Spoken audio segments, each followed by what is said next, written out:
The screaming never stops. It echoes through every corridor, seeps beneath every door, haunts every corner of the Northern Kingdom's palace like a vengeful spirit. Quick pause. Comment where you're watching from, and if you're enjoying this story, please like and subscribe. I've got a lot more coming. For 3 weeks, the twin princes have wailed without ceasing, their tiny lungs producing cries that would shame a banshee. The sound has driven 2 nursemaids to resign, 1 healer to flee the kingdom entirely, and the Alpha King to the very edge of sanity.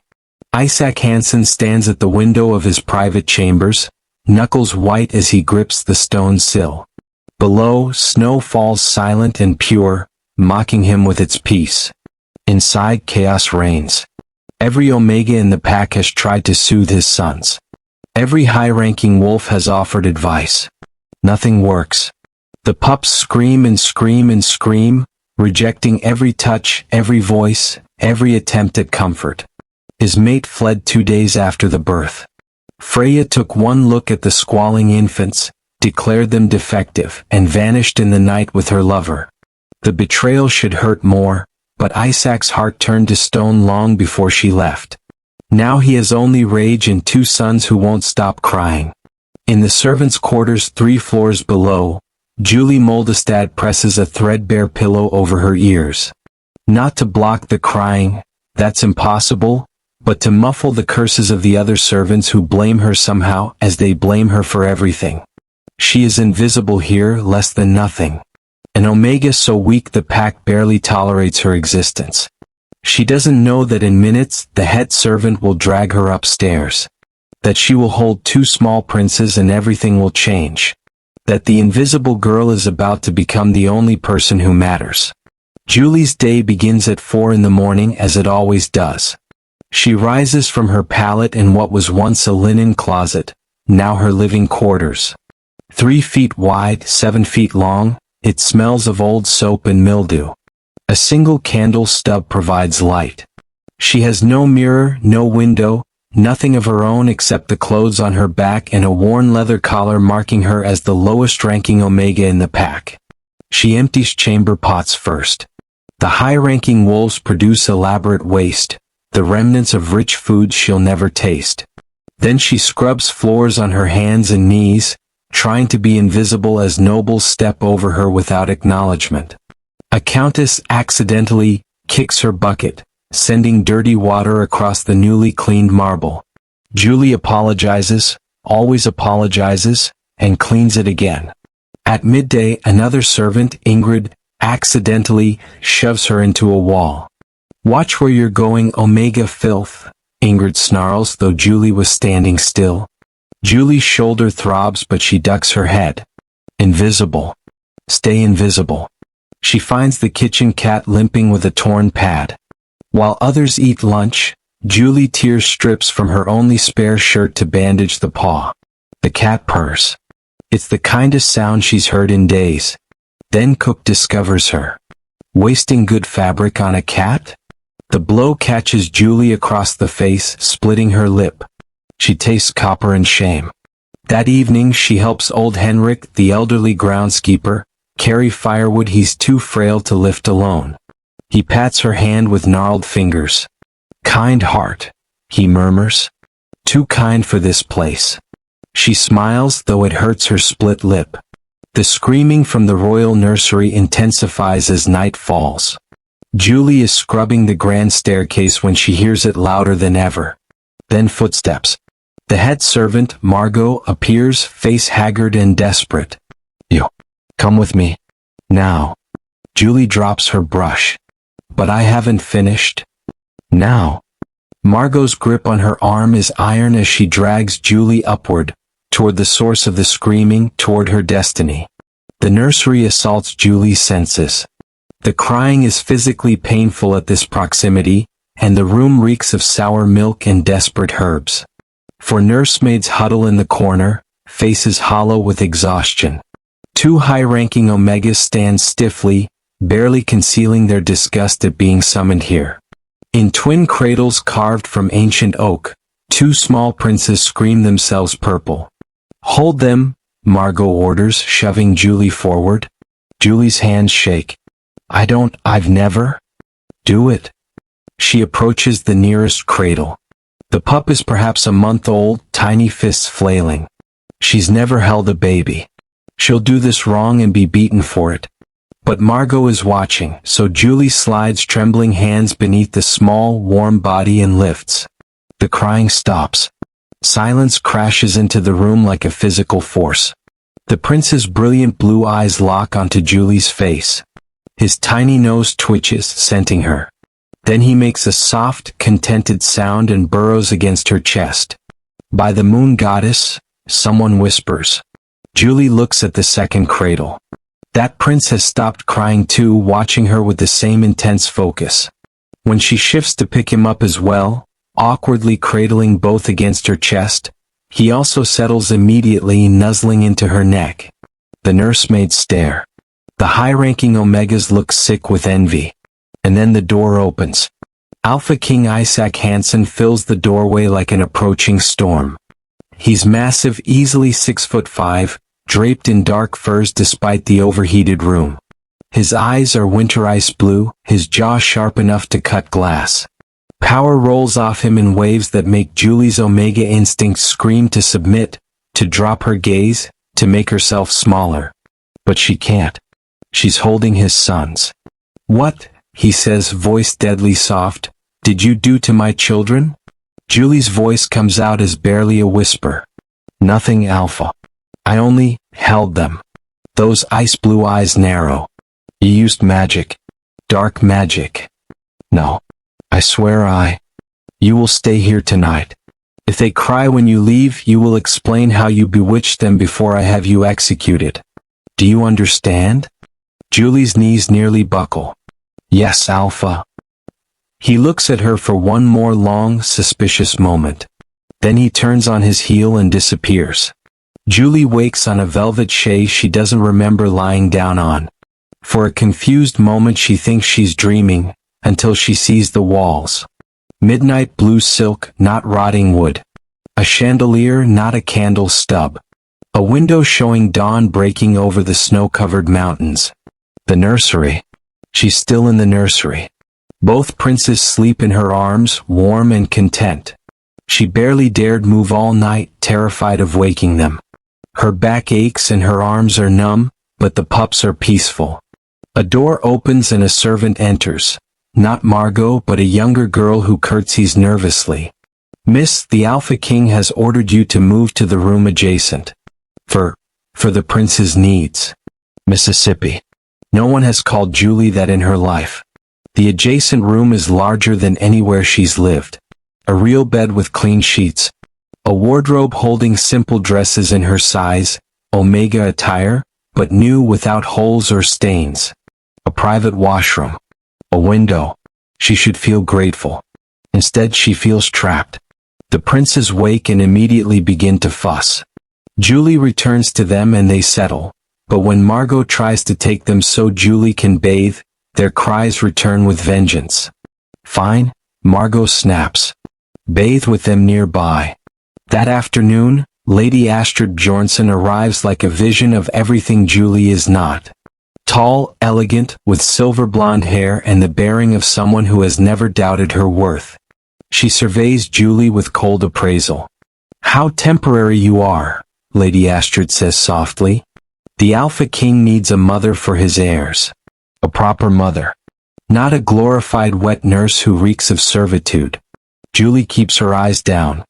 "I'm only here because no one else worked. Yet. But I have healers studying the pups. Once we understand what drew them to you, we can replicate it. And then you'll go back to scrubbing floors. Remember that."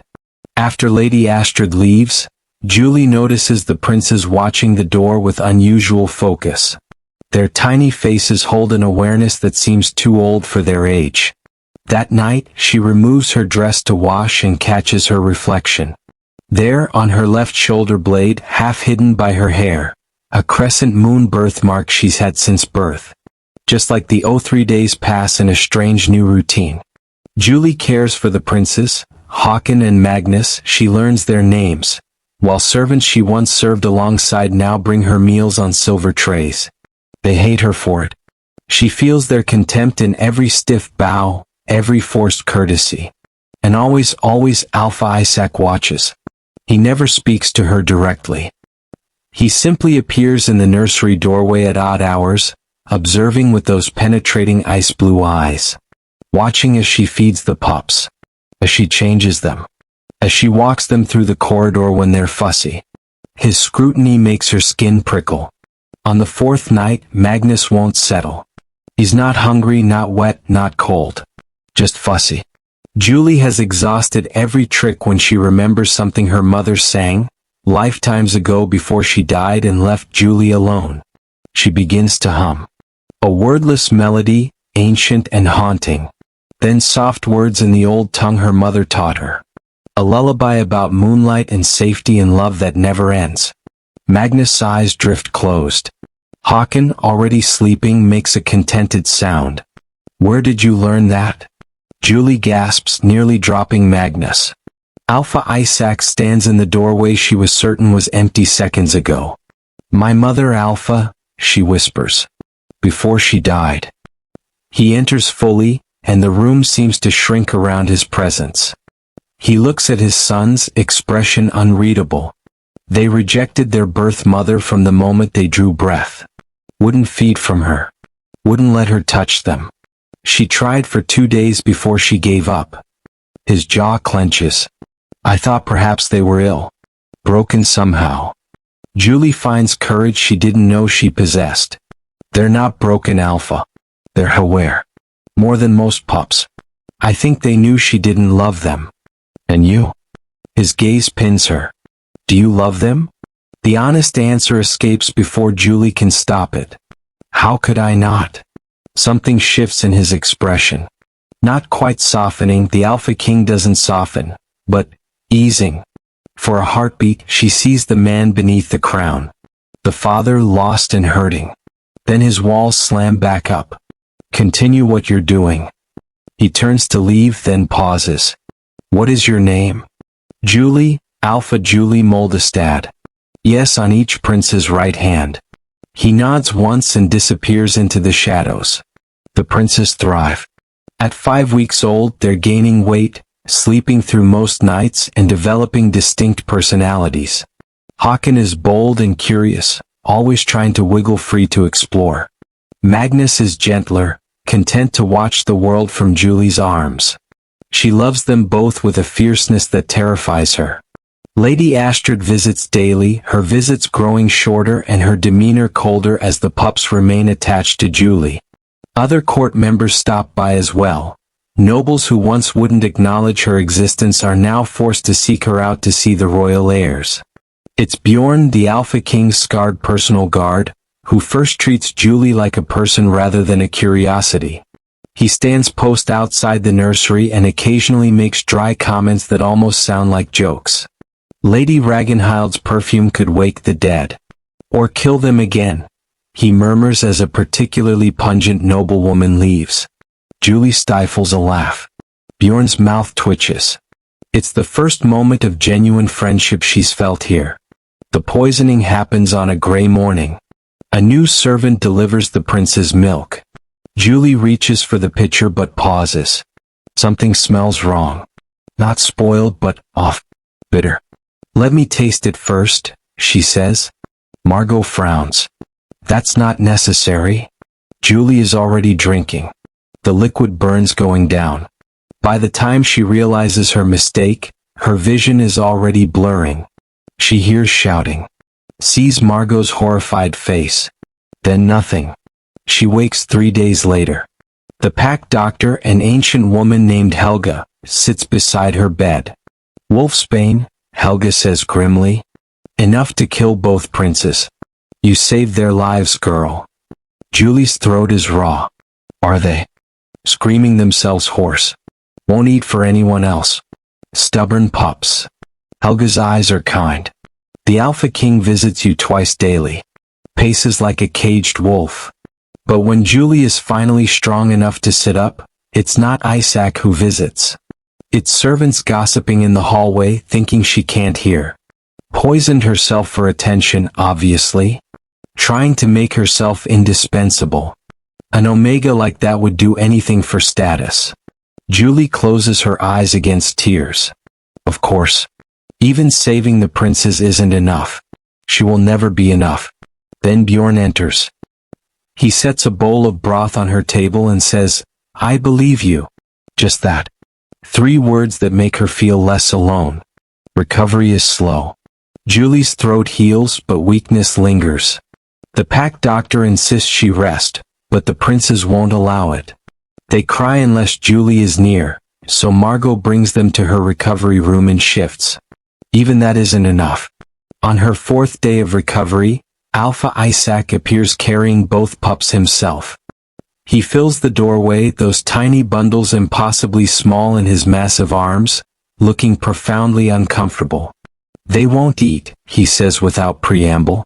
"They won't sleep. The screaming is..." He trails off. Julie struggles to sit. "Bring them here, Alpha." He approaches like he's navigating a trap, then carefully, so carefully, transfers the pups to her.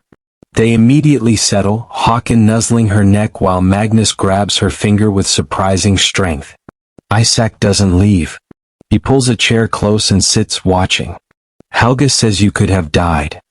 But I didn't. You didn't hesitate. When you saw something was wrong, you drank it yourself rather than risk my sons." His voice is rough. "Why?" "Because they're innocent." Julie meets his gaze, finding courage. "And because I love them." Something cracks in his expression. "Everyone here wants something. Power. Status. Wealth. What is it you want, Julie Moldestad?" "To matter," she admits softly. "Just once I wanted to matter to someone." The air between them shifts. Charges. For a long moment, neither speaks. Then Håkon yawns enormously and Magnus makes a squeaky sound. The moment breaks, but something has changed. Isaac begins visiting daily. He brings her food himself. Rich broths, soft bread, honeyed tea. They don't speak much, but his presence becomes familiar. She watches him hold his sons, sees how gently those large, scarred hands cradle their small bodies. Sees the love he tries to hide behind his cold mask. One evening, both pups fall asleep nursing and Julie is trapped. Isaac is reading through correspondence in the corner. She must doze off because she wakes to find all 4 of them in her bed. 2 babies between her and Isaac, his hand resting protectively over them, nearly touching hers. She looks up. He's awake, watching her with an expression that steals her breath. "Thank you," he says, "for saving them." Before she can respond, he's gone. The messenger arrives on a bitter morning. Julie is walking Magnus through the nursery. He likes movement when he's fussy. When Bjorn bursts through the door, face grim. "The Alpha King requires your presence." Immediately. Julie's stomach drops. She's been summoned to Isaac's private study only once before, the day she was assigned to the pups. Margot appears to take Magnus, and Julie follows Bjorn through winding corridors to a heavy oak door. Inside, Isaac stands at the window, radiating barely contained violence. "Queen Freya is returning," he says without turning. "She demands custody of the princes." Julie's world tilts. But she abandoned them. She claims she left to recover from difficult births. That I prevented her from bonding with them. His hands clench. She brings her brother's army. 500 warriors. Surely the court won't. The court wants to avoid war. Half of them are already pressuring me to surrender my sons to maintain peace. He turns, and the anguish in his eyes makes Julie's chest ache. "I won't give them up. I'll burn the kingdom down first." "They need you," Julie says fiercely. She abandoned them. "You're their father. I'm also the king who let my mate flee and my heirs scream for weeks." The nobles see weakness. He looks suddenly exhausted. Perhaps they're right. Julie crosses to him without thinking. "You are not weak. You're hurting. There's a difference. And you?" His voice drops. "Are you hurting too, Julie?" She should lie. Should keep the professional distance. Instead she says, "Every day, Something breaks in him. He reaches out, cupping her face with one large hand. His thumb traces her cheekbone. "You deserve better than this," he says roughly.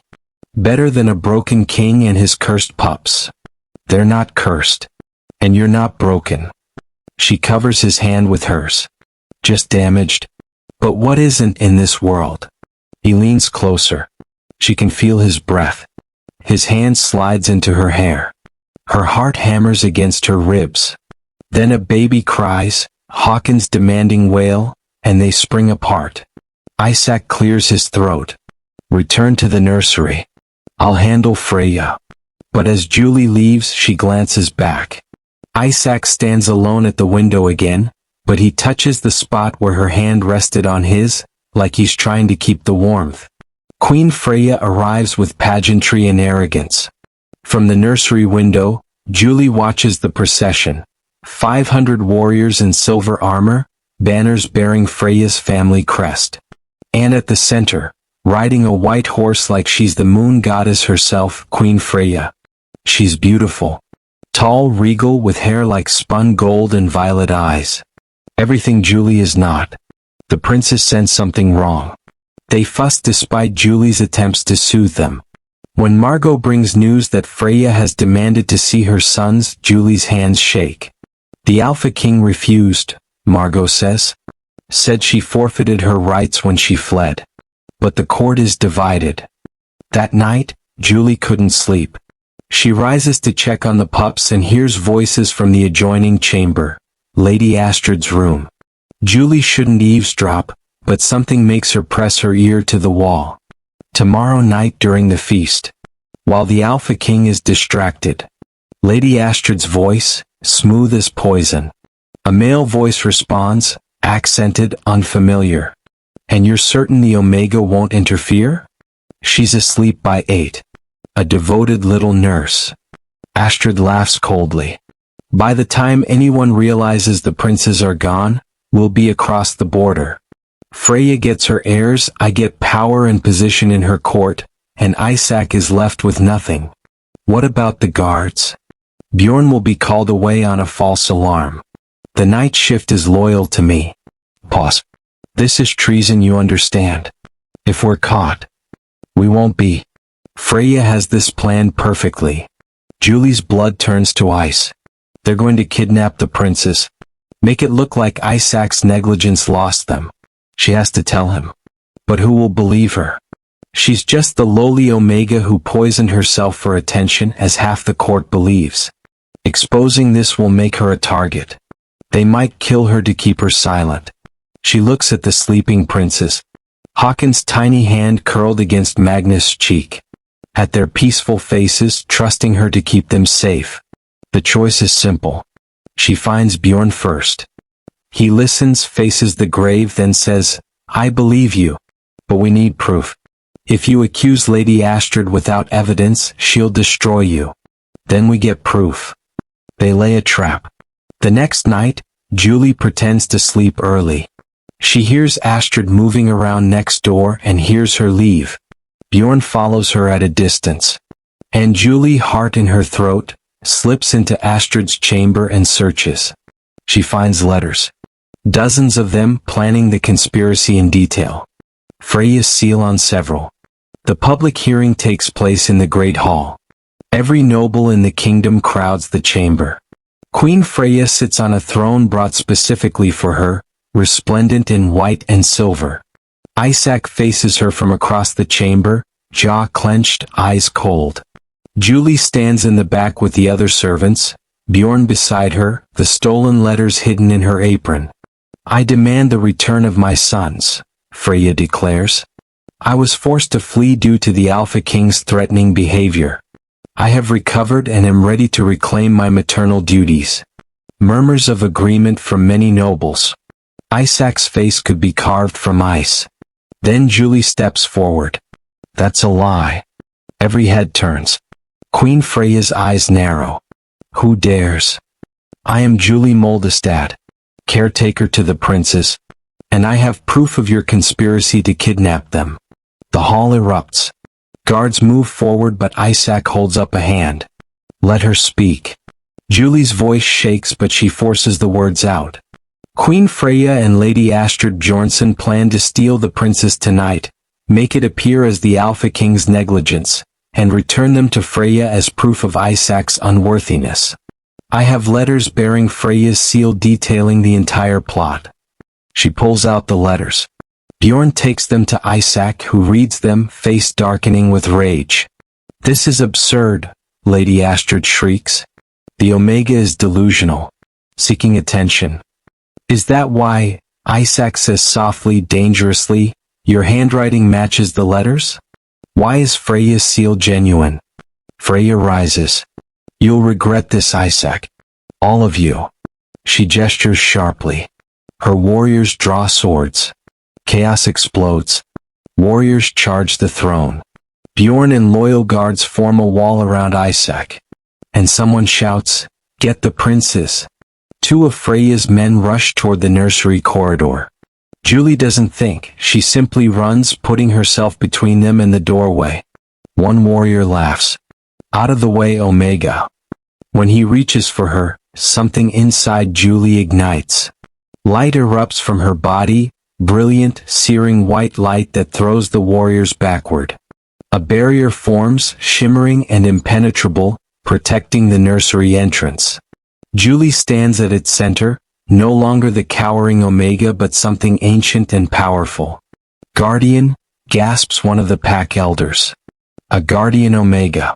The bloodline lives. The barrier holds.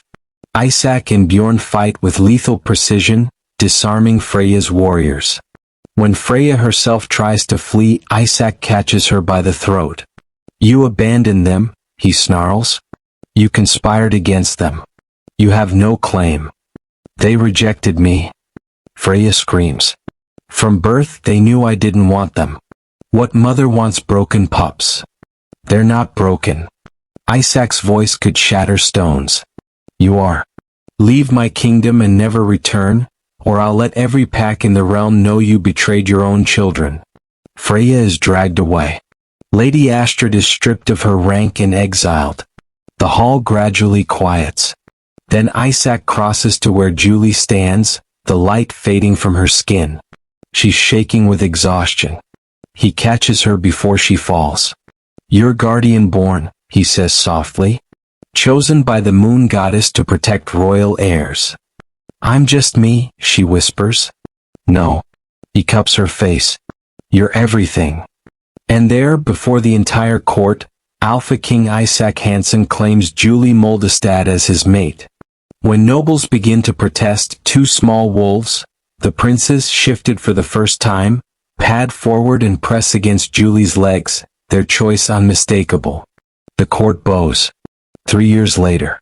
The northern kingdom has changed. Julie, now Luna Moldestad Hansen, stands at the nursery window watching Håkon and Magnus play in the snow below. They're strong, healthy boys showing signs of both their father's strength and their mother's empathy. Their matching crescent moon birthmarks catch the light as they wrestle playfully. The kingdom has changed under her guidance. Low-ranking Omegas now have protections, education, opportunities. The cruel hierarchy that once defined pack life has begun to soften. Not everyone approves, but no one dares challenge the Luna chosen by the moon goddess herself. Strong arms wrap around her from behind. Isaac rests his chin on her head, one hand settling on her heavily pregnant belly. Our daughter's restless, he murmurs. She has her father's impatience, and her mother's fierce heart. He turns her gently to face him. Do you ever regret it? The quiet life you could have had. Julie looks at the man who once terrified her, now the anchor of her world. At their sons playing below. At the kingdom that once rejected her but now calls her Luna. Not for a moment. He kisses her, slow and deep and full of promise. Outside the boys shriek with laughter. Inside their daughter kicks vigorously, eager to join her brothers in the world. Julie Moldestad was once invisible. She was rejected, scorned, forgotten. But she discovered what everyone else missed. Sometimes the most powerful magic isn't in your bloodline or your status. It's in your willingness to love fiercely, to stand tall, and to believe you matter. Because she does. She always did. And now, finally, she knows it. Like and subscribe if you enjoy watching this story. See you on the next one.